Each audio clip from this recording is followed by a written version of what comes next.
오늘 우리가 읽은 민수기 36장 결론의 말씀입니다. 이 결론에서 우리가 확인하게 되는 중요한 내용은 기업을 보존하는 일들에 대한 순차적인 준비 이 과정을 마치게 되는 것으로 민수기 말씀이 마무리되고 있습니다.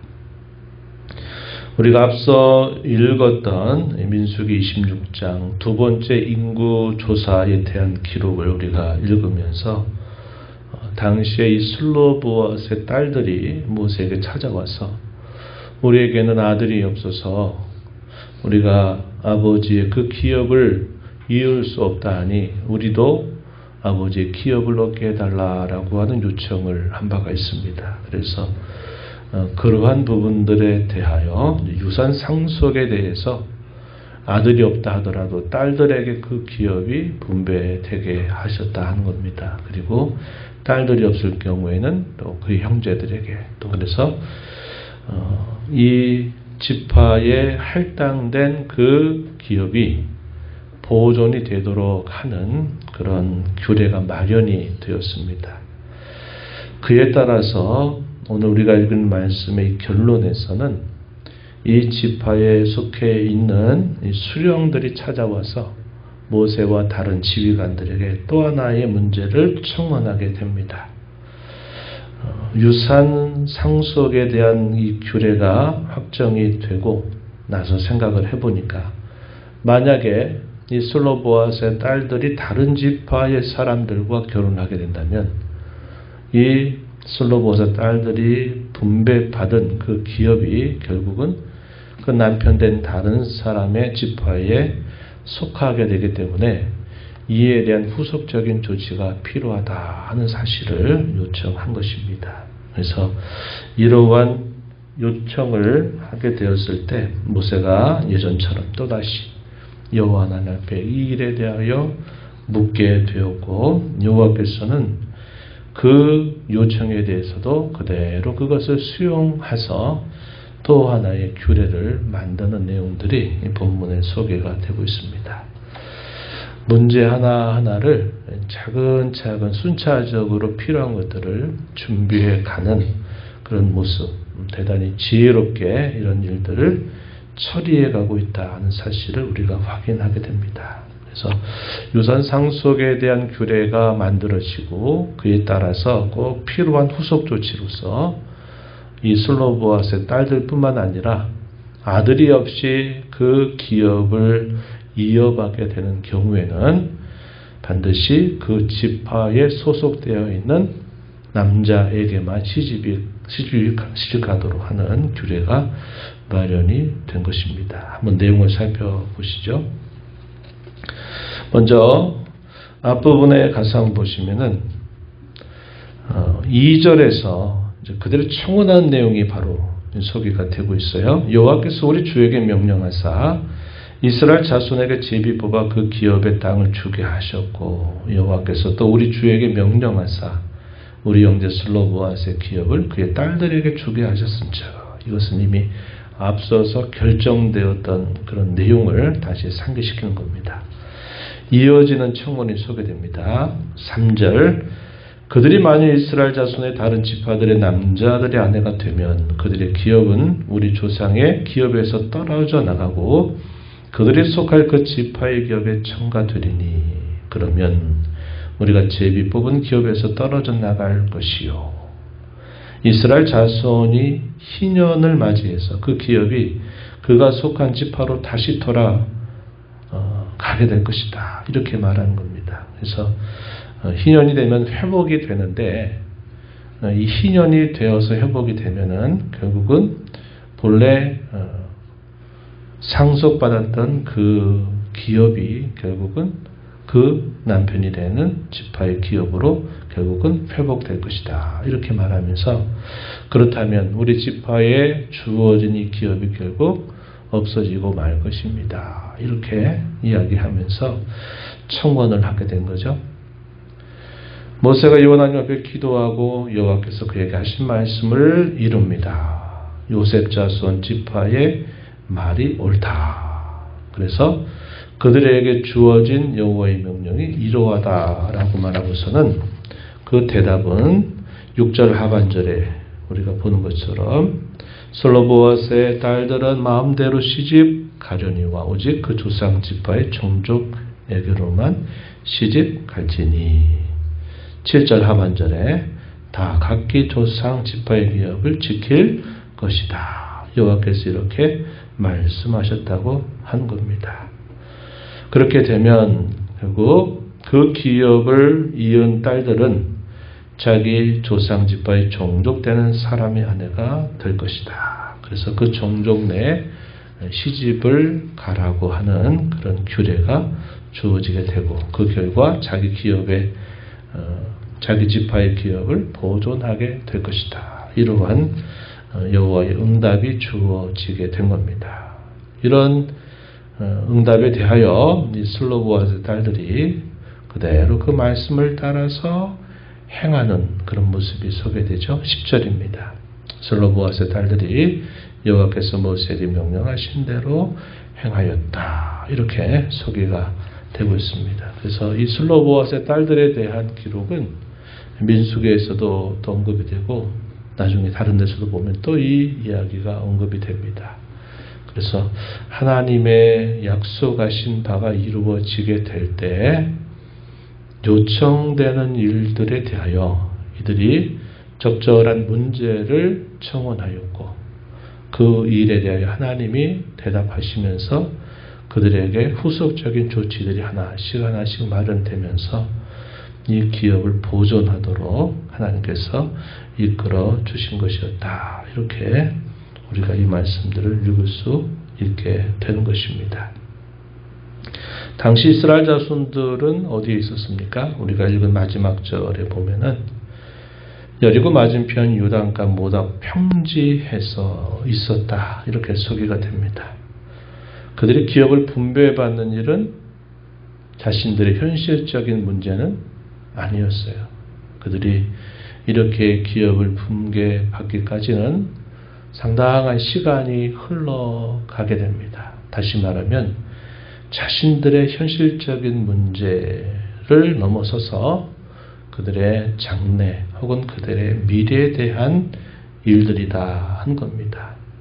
그래서 그들이 있는 그 처지, 그 상황 속에서 그들은 이렇게 자신들에게 약속된 것이 이루어지게 될 일들을 그들이 기대하면서 그런 문제들에 대한 필요한 조치들을 하나씩 청원도 하고 또 그것을 규례로 받기도 하는 모습이 소개가 되고 있다 한 겁니다. 우리가 이러한 모습을 통해서 배우는 첫 번째 교훈은 뭘까요? 현실을 살아도 그 현실에 모든 것을 집중하여 사는 삶이 아니고 자신들에게 주어질 기업, 미래에 속한 일들을 그들이 기대하고 준비해가는 모습을 우리가 확인하게 된다 하는 겁니다. 이것은 오늘 우리가 주어진 이 땅의 현실을 살아가는 동안에도 우리의 참된 믿음의 시선이 어디를 향해야 되느냐 하는 것은 현실적인 문제 아래 또 그 문제 안에서 잘 먹고 잘 썩고 평안하게 살아가는 것이 우리의 삶의 중요한 초점이 되어서는 안 되고 우리에게는 하나님이 약속하신 바가 이루어질 것을 확신하면서 그 일에 대한 기대와 소망을 가지고 우리가 오늘을 살아가야 된다 하는 것을 우리가 배우게 되는 것입니다. 히브리서 11장 13절로부터 16절 이르는 말씀을 우리가 떠올려 보면 앞선 믿음의 조상들, 선조들이 어떻게 살았느냐. 하나님이 약속은 하셨지만 그 약속하신 것을 아직 받지는 못했다고 이야기합니다. 그러나 그들은 약속하신 바를 멀리서 항상 바라보고 그것을 기뻐하고 또 그것을 즐거워하면서 자신들의 주어진 삶을 나그네처럼 살았다고 이야기를 해주고 있습니다. 사실 그들에게 약속된 것들은 먼 훗날에 이루어질 일들이었던 겁니다. 아브라함에게 주어졌던 그 약속이 당대에 성취된 게 아니라 그 일은 한참 후대에 그 일들이 이루어지는 것이고 그 성취가 이루어지는 바로 길목 앞에 지금 이스라엘 자손들이 모압 평지에서 있는 것입니다.